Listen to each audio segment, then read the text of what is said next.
Welcome to एजुफाई। आज हम त्रिकोणमितीय अनुपातों के बारे में डिस्कस करेंगे। यहाँ सीखेंगे कि किसी भी कोण पर त्रिकोणमितीय अनुपातों का मान क्या रहने वाला है।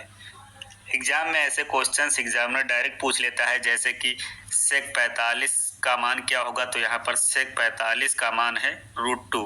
कॉसेक 60 का मान क्या होगा, तो कॉसेक 60 का मान है 2/√3। और tan 90 का मान क्या होगा, तो tan 90 का मान इनफाइनाइट है। तो चलिए इस टेबल को डिटेल से समझते हैं।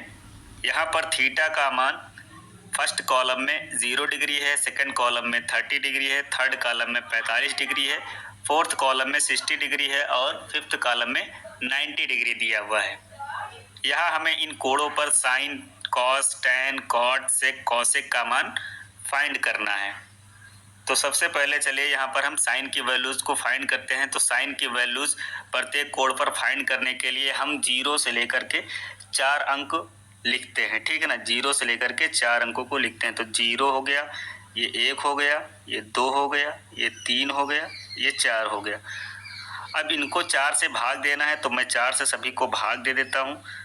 मैंने सभी को यहाँ पर 4 से भाग भी कर दिया है, ठीक है।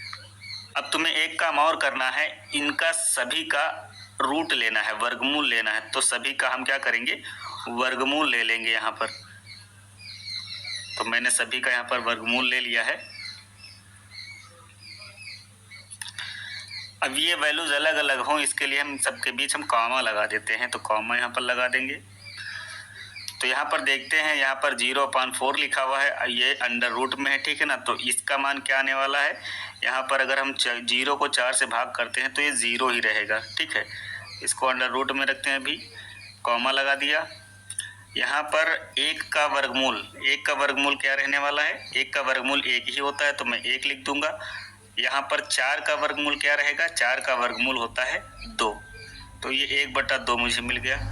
यहाँ पर अंडर रूट में 2/4 लिखा हुआ है, पर 2 से 4 कट सकता है, तो काट दूंगा। 2 1 कम 2, 2 दूनी 4। तो अगले स्टेप में मैं 1/2 यहाँ पर लिख दूंगा, ठीक है। यहाँ पर अंडर रूट 3/4 है, तो 3 का वर्गमूल यहाँ पर हम नहीं लिख सकते, ठीक है। तो मैं लिखूंगा रूट में 3। और 4 का वर्गमूल क्या होता है, 4 का वर्गमूल यहाँ पर 2 लिख दिया जाएगा, ठीक है ना। यहाँ पर 4 को 4 से भाग करेंगे तो 4 एकम 4 कट जाएगा, ठीक है। तो यहाँ पर अंडर रूट में 1 लिख दूंगा। अगले स्टेप में अगर मैं 0 का वर्गमूल देखता हूँ तो 0 का वर्गमूल 0 ही होता है, ठीक है। 1/2 लिखा हुआ, तो इसको 1/2 लिख लेंगे। 1 का वर्गमूल 1 ही होगा और 2 का वर्गमूल नहीं होता है, तो मैं अंडर रूट 2 लिख लूंगा, ठीक है। यहाँ पर √3 लिख दूंगा, √3/2। और 1 का वर्गमूल यहाँ पर 1 होगा। अब यहाँ पर 0 जो है साइन 0 की वैल्यू होती है, ठीक है। ये 1/2 जो है 30 डिग्री की वैल्यू होती है, साइन 30 की, ठीक है। और ये 45 की वैल्यू होती है, साइन 45 की वैल्यू कितनी होती है, 1/√2। और ये √3/2 साइन 60 की वैल्यू होती है। आप टेबल को देखते रहिए, टेबल में ऐसा ही है। यहाँ पर 0 डिग्री पर 0 मुझे मिल रहा है, साइन 30 पर 1/2 मिल रहा है, ठीक है। साइन 45 पर 1/√2 मिल रहा है, साइन 60 पर √3/2 मिल रहा है और साइन 90 पर 1 मिल जाता है, ठीक है ना। तो ये वैल्यूज हो गई साइन की। अब मैंने साइन की वैल्यूज तो फाइंड कर ली, अब कॉस की कैसे फाइंड करेंगे। तो यहाँ पर साइन जो होता है कॉस का जस्ट विपरीत होता है, उल्टा होता है, ठीक है ना। अगर मैं राइट से लेफ्ट की तरफ चलूंगा, ठीक है ना, तो मुझे cos 0, cos 30, cos 45, cos 60 और cos 90 का मान मिल जाएगा। साइन 90 का मान यहाँ पर 1 लिखा हुआ है, तो cos 0 का मान यहाँ पर 1 हो गया है। साइन 60 का मान √3/2 लिखा है, तो cos 30 का मान हो गया है √3/2, जस्ट इसका उल्टा है, अपोजिट, ठीक है ना। तो साइन जो है कॉस का जस्ट उल्टा होगा, ठीक है। अब अगर हम tan की बात करें तो tan जो है, tan का एक फार्मूला होता है, tan थीटा बराबर sine theta upon cos theta. अब जैसे कि मुझे tan 0 का मान फाइंड करना है, तो मैं लिखूंगा tan 0।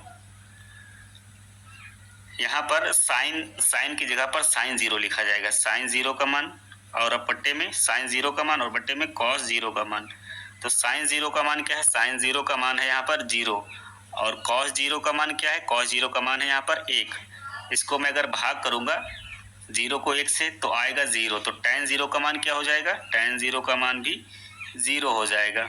ठीक है, ऐसे ही अगर मैं साइन 30 की वैल्यू को कॉस 30 की वैल्यू से भाग करूंगा तो मुझे टेन 30 का मान मिल जाएगा। जैसे कि अगर मैं 1/2 को √3/2 से भाग करता हूं तो ये 2 ऊपर चला जाएगा, 2 सबसे ऊपर जाएगा 1 के गुणे में, ठीक है, और 2 के गुणे में ये √3 जाएगा।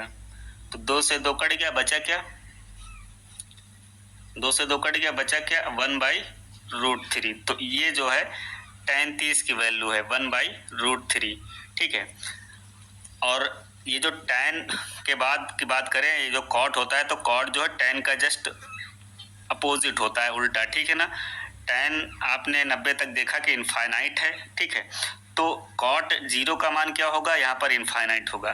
जैसे कि tan 60 का मान √3 है तो cot 30 का मान √3 होगा। ठीक है, tan 45 का मान आपने 1 देखा तो यहाँ पर cot 45 का मान भी 1 है, जस्ट इसका उल्टा होता है। ठीक है ना, तो tan और cot अपोजिट होते हैं। अब यहाँ पर sec की बात कर लेते हैं तो sec क्या होगा? sec जो है जस्ट cos का व्युत्क्रम होगा। ठीक है ना, व्युत्क्रम होगा, मतलब कि cos अगर है तो cos थीटा कैसे है? 1/sec theta. ठीक है ना, तो अगर हम sec थीटा की वैल्यू अगर निकालते हैं तो sec थीटा बराबर 1/cos थीटा होएगा। ठीक है ना, तो इसके हिसाब से अगर मैं sec का मान निकालूं, sec 0 का मान, तो sec 0 अगर मैं निकालता हूं sec 0 डिग्री पर तो 1/cos 0 का मान कितना है? cos 0 का मान हमें रखना होगा, तो 1 को यहाँ पर 1 से भाग करेंगे। ठीक है, 0 डिग्री का मान क्या होता है? cos 0 डिग्री का मान 1 यहाँ पर, तो 1 को 1 से भाग करेंगे तो sec 0 बराबर भी 1 निकल के आएगा। ठीक है, ऐसे ही अगर मैं अगले टर्म की बात करूं तो यहाँ पर sec 30 डिग्री की बात करूं तो sec 30 पर cos का जस्ट अपोजिट होगा। तो cos 30 का मान क्या था? cos 30 का मान था √3/2, तो √3/2 लिखेंगे। इसका आंसर मुझे मिलेगा, 2 ऊपर जाएगा, 2 एक कम 2 और बट्टे में √3, तो sec 30 का मान 2/√3 मिल जाएगा। ठीक है, तो ये हो गया sec पर। ठीक है ना, sec जो है जस्ट इसका विपरीत होता है, मतलब 1/cos करके हम वैल्यूज को फाइंड कर लेंगे। ठीक है, अब cosec क्या होगा? cosec जस्ट sec का विपरीत होगा। ठीक है ना, जैसे कि यहाँ पर sec 90 का मान इनफाइनाइट दिया है तो cosec 0 का मान क्या होगा? इनफाइनाइट।